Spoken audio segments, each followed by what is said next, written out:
Doctor pulled her thick coat as the Antarctic wind howled around the excavation site. The ice stretched endlessly in every direction, white and perfect under the pale sun. But beneath her feet lay something that would change everything. Another artifact doctor, called James, her research assistant. His voice was muffled by his breathing mask. This one's bigger than the others. Knelt beside the dark metal object they had carefully dug from the ice. It was smooth and warm to the touch, despite being buried for thousands of years. Strange symbols covered its surface, glowing faintly blue in the dim light. "Forerunner technology," she whispered.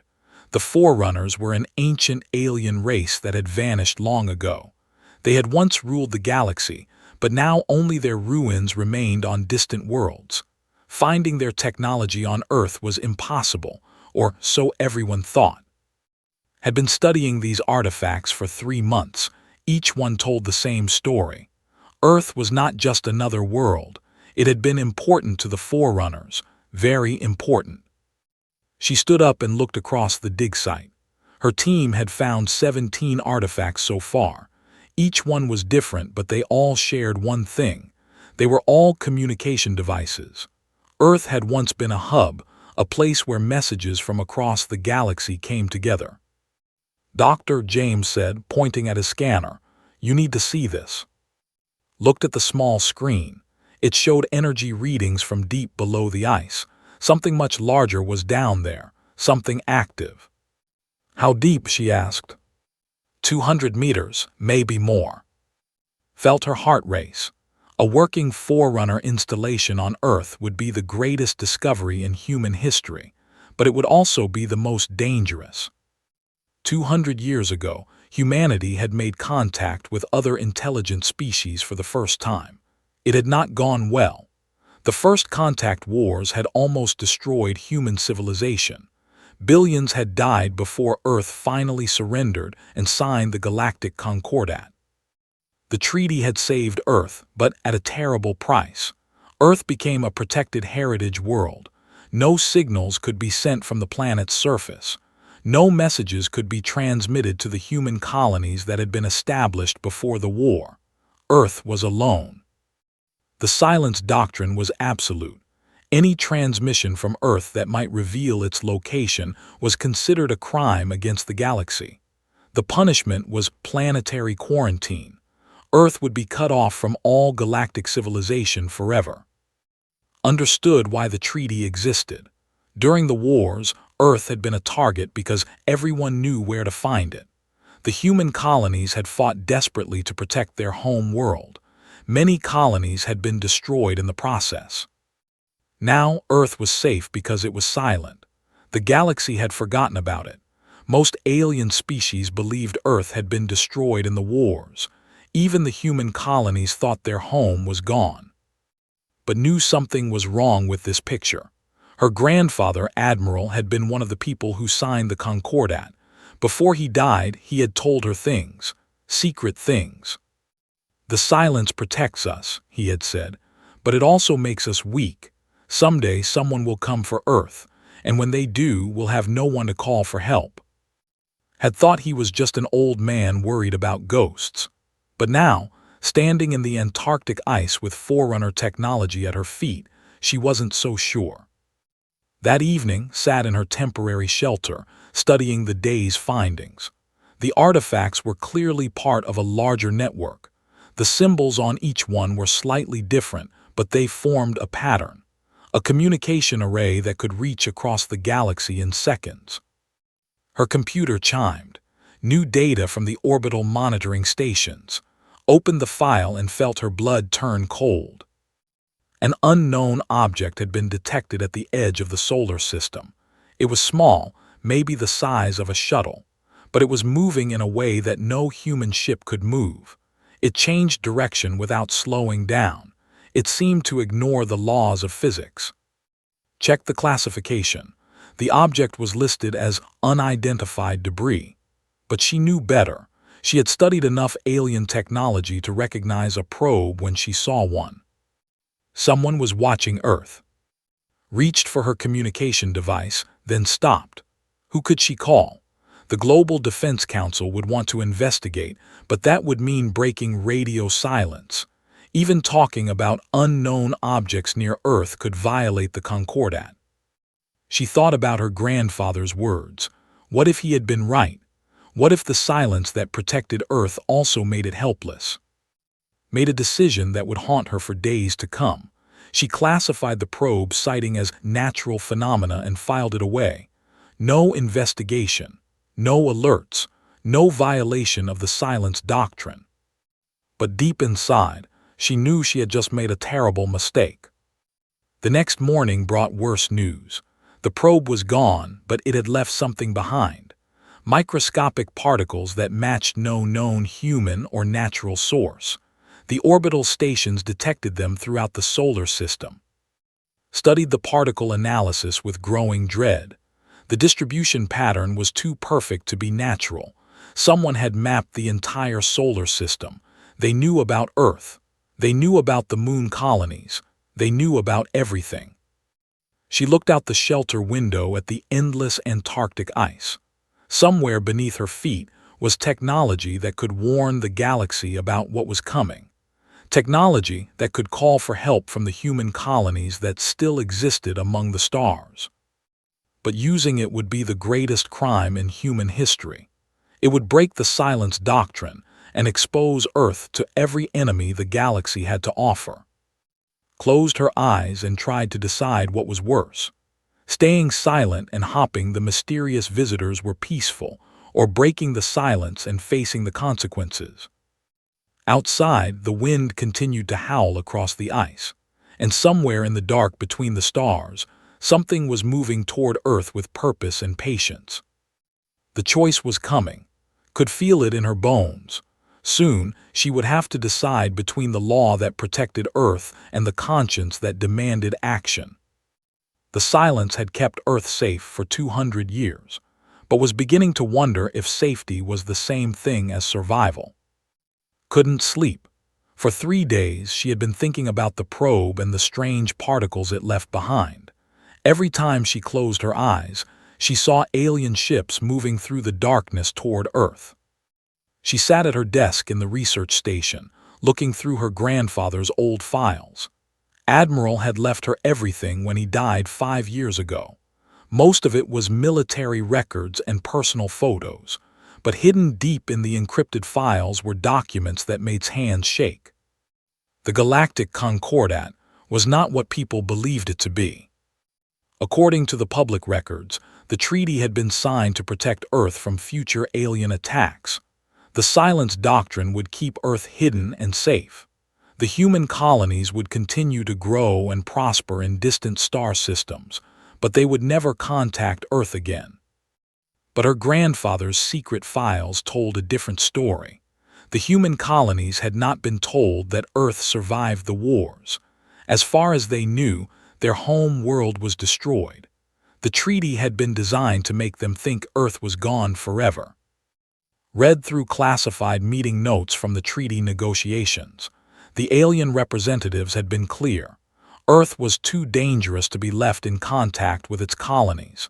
Humans were too aggressive, too unpredictable.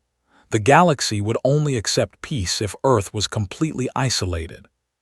So the human negotiators had agreed to a lie. They told the colonies that Earth was destroyed. They told Earth that the colonies wanted no more contact. Both sides believed they had been abandoned by the other. Found a video message her grandfather had recorded shortly before his death.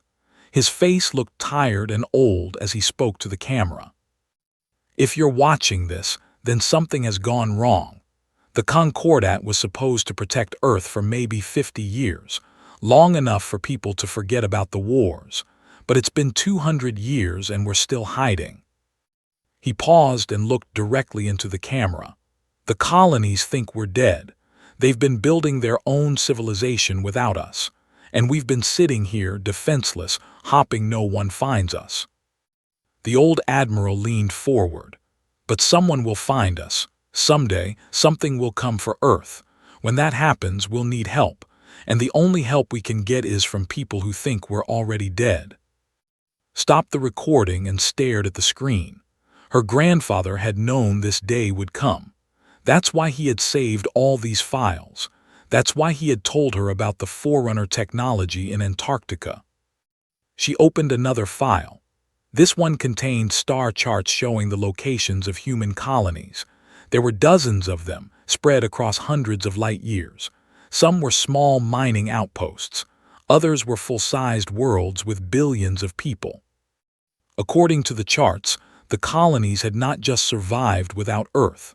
They had thrived. Some had technology that Earth could barely imagine. Others had become powerful trading centers or military strongholds. Realized with growing amazement that humanity had not been weakened by the separation. It had become stronger. The colonies had been forced to work together, to share resources and knowledge, to defend each other without help from Earth. But none of them knew that Earth still existed. A new alarm sounded from her computer, quickly switched to the orbital monitoring system. What she saw made her stomach drop. 3 more probes had entered the solar system. These were larger than the first one, and they were moving toward the inner planets. Mars, Venus, and Earth were all being scanned by unknown technology. Enhanced the image and tried to identify the probe design. The ships were dark and angular, covered in what looked like mechanical arms. They moved in perfect formation, like parts of a machine. She had seen designs like this before in her studies. These ships belonged to the collective. They were not alive in any way humans understood. They were artificial intelligences that had been created by an unknown species millions of years ago. Their creators were long dead, but they continued their original mission.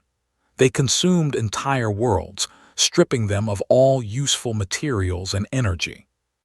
Had studied reports of attacks from the Outer Rim territories. They started with small probes that mapped their targets.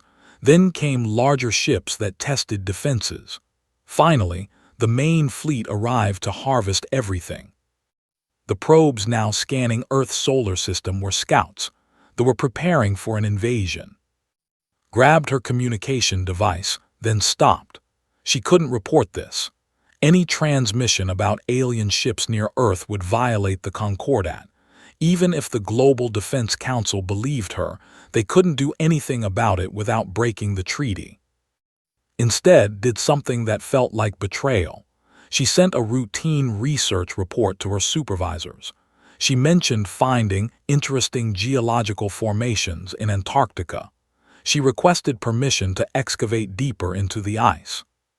The permission came back within hours. His team was authorized to dig as deep as necessary to study the geological formations. Her supervisors had no idea they had just approved the excavation of a Forerunner communication array. Gathered her team the next morning. James and the other researchers listened carefully as she explained their new mission. They would dig straight down to reach whatever was hidden beneath the ice. "What exactly are we looking for?" asked Sarah, the team's engineer. "Something that might save Earth," said, "but first we need to find it." The excavation took 2 days. His team worked around the clock, using heating lasers to melt through the ancient ice. At 180 meters, they found a chamber carved from solid rock. At 200 meters, they found the array. Was the first person to enter the chamber in thousands of years. Her flashlight revealed walls covered in Forerunner symbols and technology, but at the center of the room stood something that took her breath away. It was a communication device the size of a small building. Crystalline structures reached up toward the ceiling, connected by metal cables that still hummed with energy. Screens and control panels lined the walls, their displays showing star charts and technical data. Approached the main control station. The symbols on the screens were Forerunner, but she had studied the language for years. She could read enough to understand what she was looking at. This was not just a communication array. It was a galactic network hub. From this chamber, messages could be sent to every corner of the galaxy instantly. The Forerunners had built Earth as a communication center for their entire civilization. And it was still working. Touched one of the control panels. The screen responded, showing her options in glowing Forerunner text. She could send a message to any star system in the galaxy. She could contact alien civilizations that Earth had never met, or she could try to reach the human colonies that thought Earth was dead. But doing any of those things would be the greatest violation of the Concordat in 200 years. Earth would face immediate punishment from every alien species in the galaxy. Looked up at the chamber ceiling and thought about the probes moving through space above her. Soon, they would report back to their fleet. Soon, the real invasion would begin. Earth had perhaps days before the machines arrived to strip the planet of all life. The orbital defense platforms might stop a few ships, but not an entire fleet. Unless broke the law and called for help.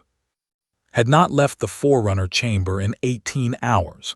She sat at the main control station, watching the orbital monitors through her tablet. What she saw made her feel sick with fear. The probes had finished their scanning. Now the real ships were coming. Counted 47 vessels moving through the outer solar system. They were massive, each one the size of a city. Their dark metal hulls bristled with weapons and harvesting equipment. They moved in perfect formation, like a swarm of mechanical insects. James climbed down the ladder into the chamber, carrying a food pack and coffee. "Any change?" he asked. Shook her head. "They're taking their time, mapping everything before they attack." "What about the Global Defense Council? Surely they've seen this by now." Had been monitoring government communications all morning. The Defense Council was in emergency session, but they were paralyzed by legal concerns. Any response to the alien fleet would violate the Concordat. Even acknowledging that hostile aliens were near Earth could be considered an act of war against the galactic community. "They're debating whether we can fire warning shots," said bitterly. "Warning shots against 47 invasion ships." James looked around the chamber at the ancient technology. This array could call for help, couldn't it? "It could do more than that," said. "The Forerunners used this place to coordinate their entire galactic defense network. I could potentially contact every human colony simultaneously." "Then why don't you?" Turned to face her assistant. "Because it would be the end of human civilization as we know it. The moment we break the Concordat, every alien species in the galaxy becomes our enemy.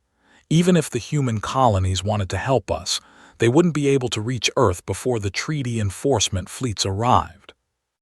James was quiet for a moment. Then he pointed at the monitor showing the approaching fleet. "What happens if we don't call for help?" Didn't answer. They both knew what happened when they arrived at a world.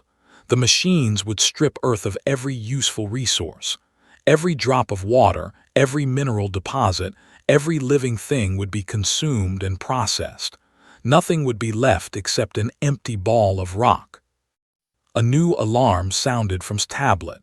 She opened the communication channel and heard Captain from the orbital defense station. "Doctor, we're tracking multiple large objects approaching Mars. They're not responding to our standard identification requests." Felt her heart sink. Mars had 3 small research colonies with a total population of about 50,000 people. They had no significant defenses against the kind of ships approaching them. "Captain, you need to evacuate those colonies immediately," said. "On whose authority? We can't declare an emergency without proper evidence of hostile intent." "Captain, those ships are," stopped herself. She couldn't tell about the without violating the Concordat. "Just please trust me. Get those people out of there." The transmission ended. Watched her monitor as the ships surrounded Mars. For an hour, nothing happened. Then the first harvester ship descended toward the planet's surface. Watched in horror as the machine began its work. The ship deployed hundreds of smaller devices that spread across the Martian surface like a metallic plague.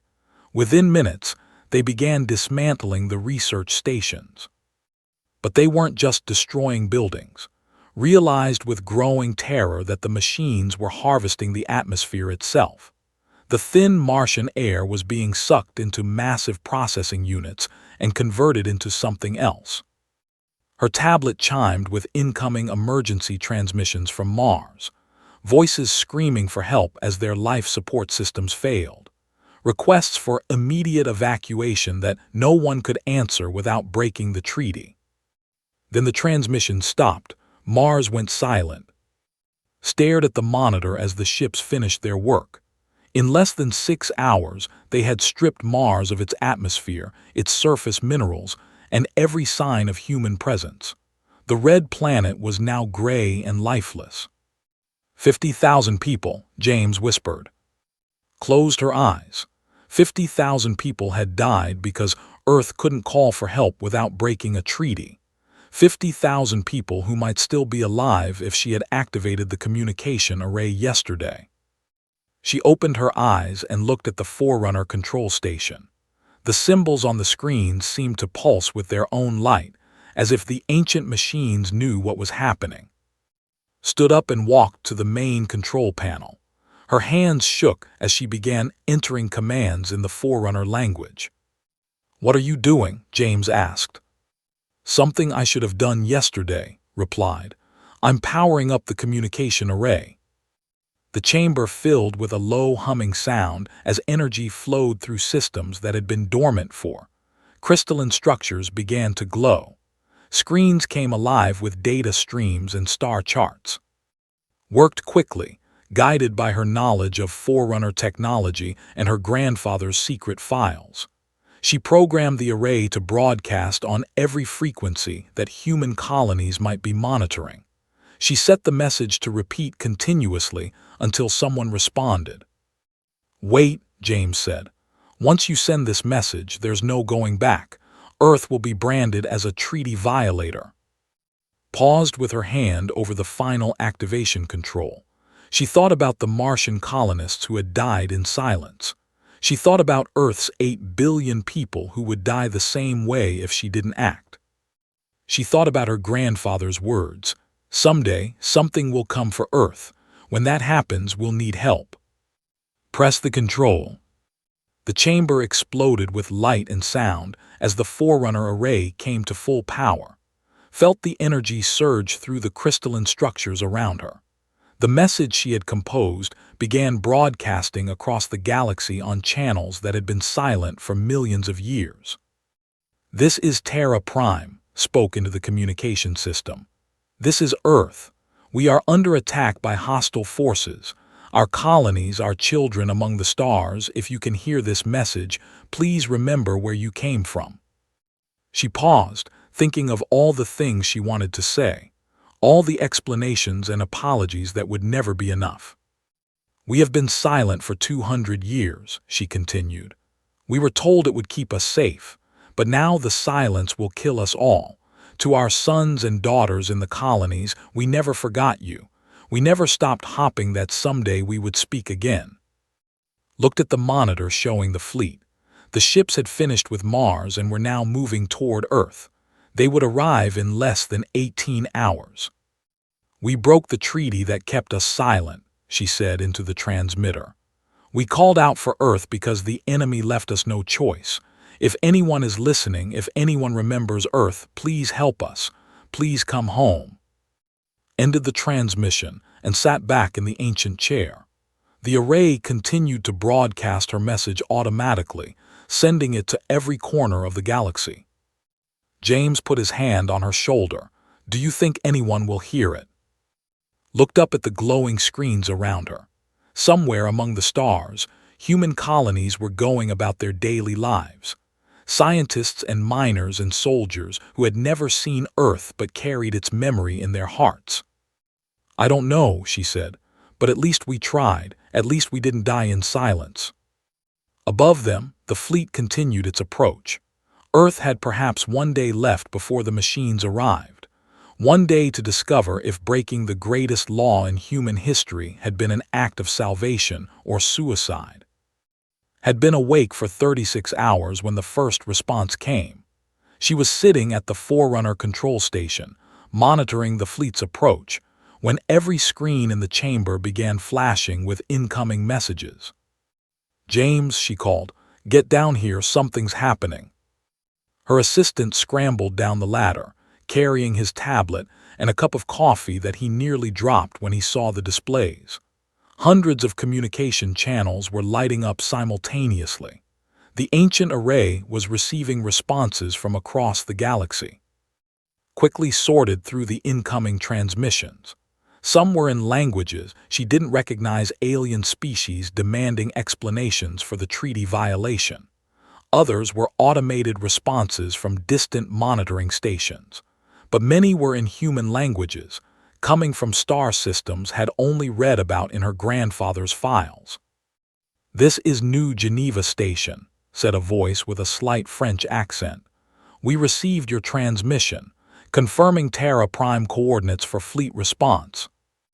"Mining Consortium acknowledging emergency beacon," came another voice.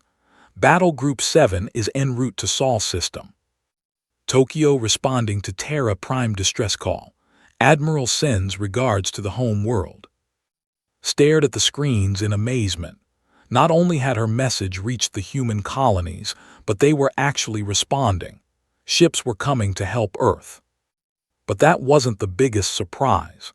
As listened to more transmissions, she began to understand just how much the galaxy had changed in 200 years.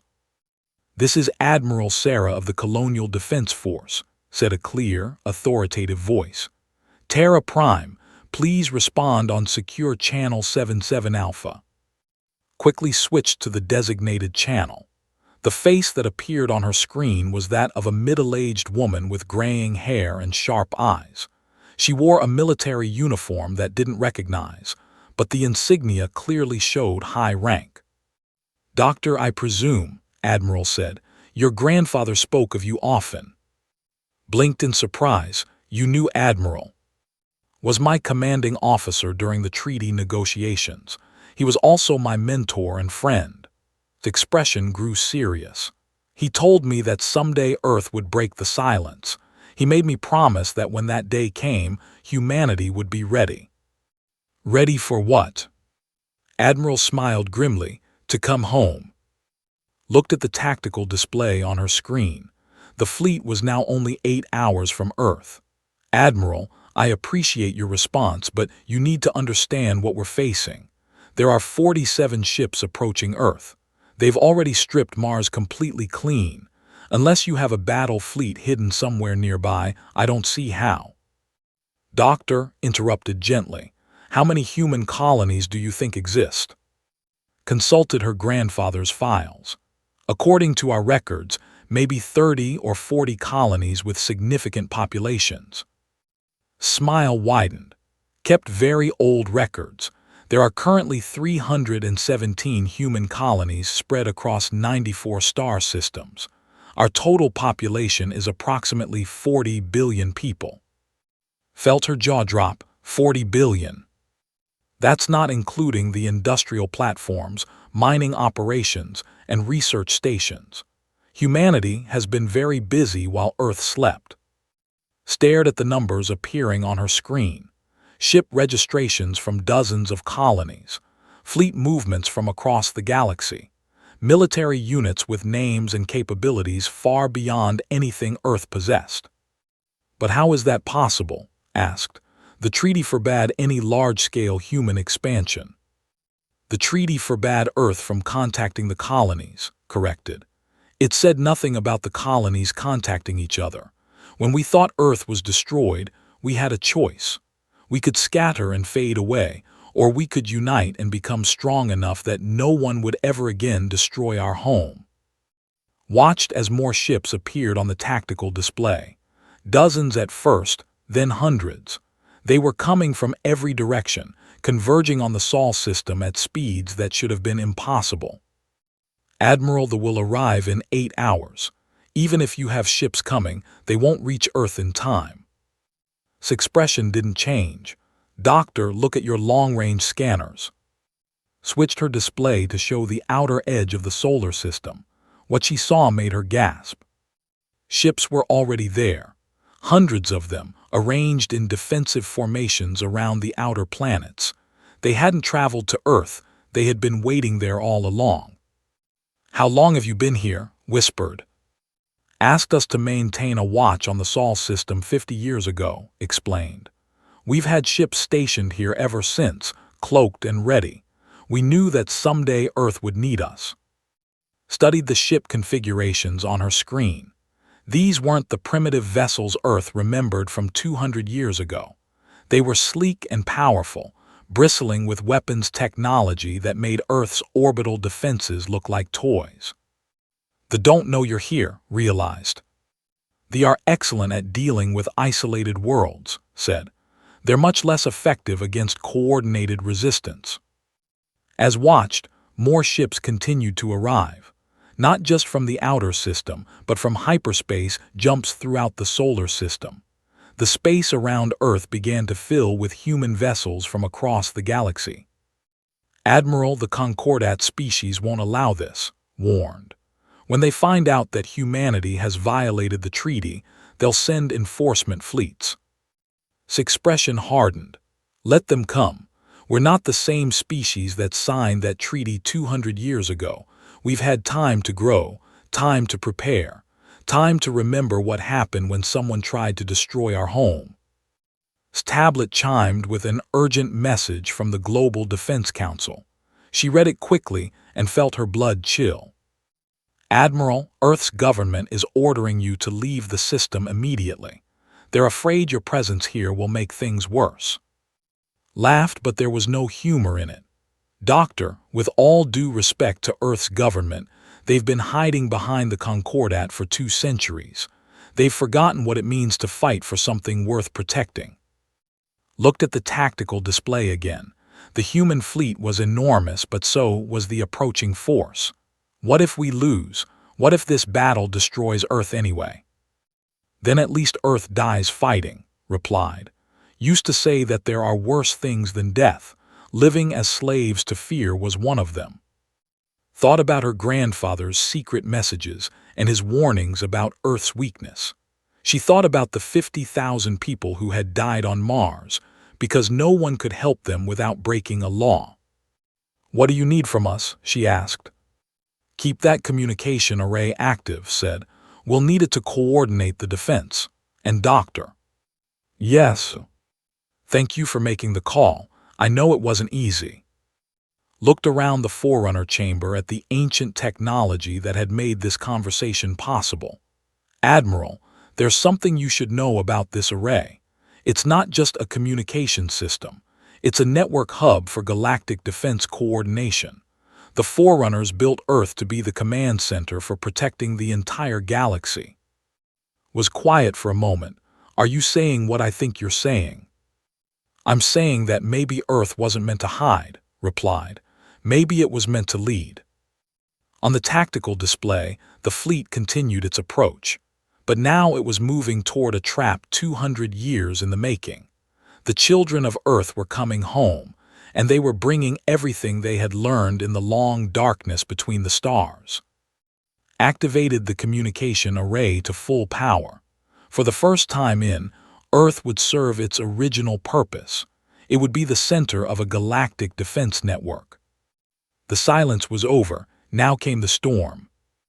Watched from the Forerunner chamber as the battle began. The fleet had arrived at Earth expecting to find a defenseless world. Instead, they found themselves surrounded by over 2,000 human warships. The alien machines tried to adapt to their new situation. They changed formation, spreading out to avoid concentrated fire. But the human fleet moved with them, responding to orders that flowed through the ancient communication array beneath its feet. "All units, this is Admiral," the voice crackled through the chamber's speakers. "Remember what they did to Mars. Remember what they plan to do to Earth. Show them what happens when someone threatens our home." Had studied in her work, but she had never seen them fight. She expected their ships to be slow and mechanical, relying on overwhelming numbers rather than tactics. She was wrong. The ships moved like living things, flowing around the human formations like liquid metal. Their weapons were devastating beams of energy that could cut a ship in half with a single shot. For a moment, feared that even the human fleet wouldn't be enough. Then Admiral's ships showed what 200 years of preparation could accomplish. The human vessels didn't just fight as individual ships, they fought as a single organism, coordinated by the Forerunner array. When a ship fired at one vessel, 3 others would move to block the shot. When the machines tried to flank the human formation, they found ships already waiting for them. Realized she was watching the birth of a new kind of warfare. The human fleet used the communication array exactly as the Forerunners had intended, as a way to coordinate defenses across impossible distances in real time. But the real surprise came when they tried to call for reinforcements. "Doctor," Admiral's voice came through the communicator. "We're detecting signals trying to reach their main fleets. Can your array block those transmissions?" Studied the Forerunner controls. The ancient technology was more sophisticated than she had imagined. "I can do better than that, Admiral. I can redirect their signals." Fingers flew over the control panels, guided by instincts she didn't fully understand. The Forerunner symbols seemed to make sense now, as if the array was teaching her how to use it. She found the communication frequency and began to manipulate it. Instead of reaching their reinforcements, the distress calls began broadcasting to every major power in the galaxy. Made sure the signals carried something extra, data showing the true intentions and the destruction they had caused on Mars. The effect was immediate. Screens lit up with incoming messages from alien species across the galaxy.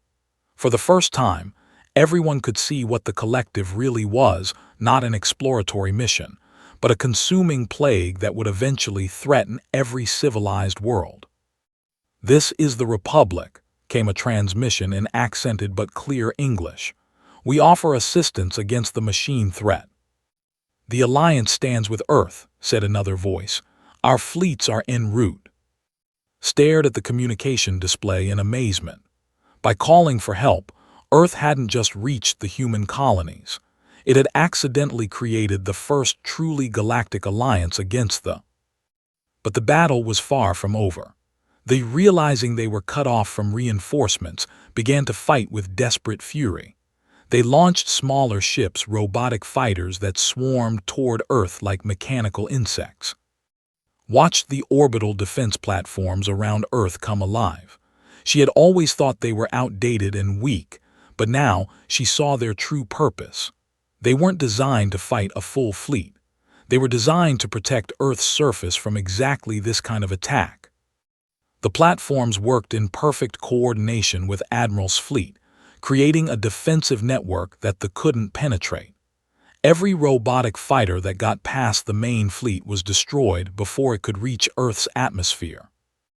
"The array is working perfectly," James said, monitoring the communication flow. "It's like the Forerunners designed it specifically for this kind of battle." Nodded, understanding something that hadn't occurred to her before. Maybe they did. Maybe the Forerunners faced the same kind of threat. Maybe that's why they built this network in the first place. The battle lasted for 6 hours. When it was over, the fleet was completely destroyed. Not a single alien ship escaped to report back to their main collective. But the real victory came in what happened next. "This is Concordat Enforcement Fleet Alpha," came a stern voice over the communication array. "Earth vessel, you are in violation of galactic law. Surrender immediately or face the consequences." Admiral's response was calm and professional. "Enforcement Fleet Alpha, this is Admiral of the Colonial Defense Force. We have just defeated an invasion fleet that was preparing to strip this system of all life. I suggest you reconsider your priorities." Watched as the Concordat enforcement ships arrived at the edge of the solar system. There were 20 of them, powerful vessels designed to intimidate treaty violators.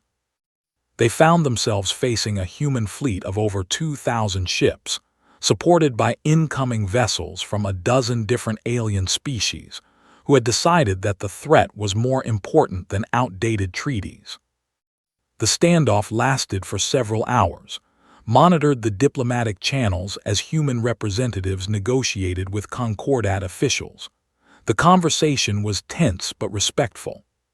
Finally, Admiral opened a direct communication to Doctor, the Concordat Council wants to speak with you directly. They're calling you the architect of this entire situation. Felt her stomach twist with nervousness. What do they want? To offer you a job, said, and could hear the smile in her voice. It seems the galaxy needs a new communication network to coordinate defenses against threats like the. They want you to run it. Looked around the Forerunner chamber at the ancient technology that had made everything possible. What about the Silence Doctrine? What about the treaty? The treaty is being rewritten, replied. Earth isn't going to be a protected world anymore. It's going to be what the Forerunners intended, the communication hub for galactic civilization. Stood up and walked to the main control station. The screens showed star charts covering the entire galaxy, with communication links connecting thousands of worlds. For the first time in 200 years, Earth was truly part of the galactic community. 3 months later, stood in the newly constructed Galactic Communications Center built above the Antarctic site. The Forerunner array had been expanded and integrated with technology from dozens of different species. Messages flowed through the system from across the galaxy, coordinating trade, diplomacy, and defense. James walked up beside her, carrying a report tablet. The latest colony ship just departed for the Vega system, he said. That makes 57 new human colonies established since the battle. Nodded. With the Silence Doctrine ended, humanity was expanding again. But this time, they weren't alone. Human ships carried representatives from other species, and alien vessels brought diplomats to Earth. Dr. James said, "Do you think your grandfather would be proud?" Looked out the window at the blue sky above Antarctica. Somewhere among the stars, Admiral's ships continued their patrol of human space. The colonies that had spent 2 centuries thinking Earth was dead were now working to rebuild the civilization their ancestors had dreamed of. I think he'd say, "We finally learned the difference between being safe and being free," replied. The communication array chimed with an incoming message.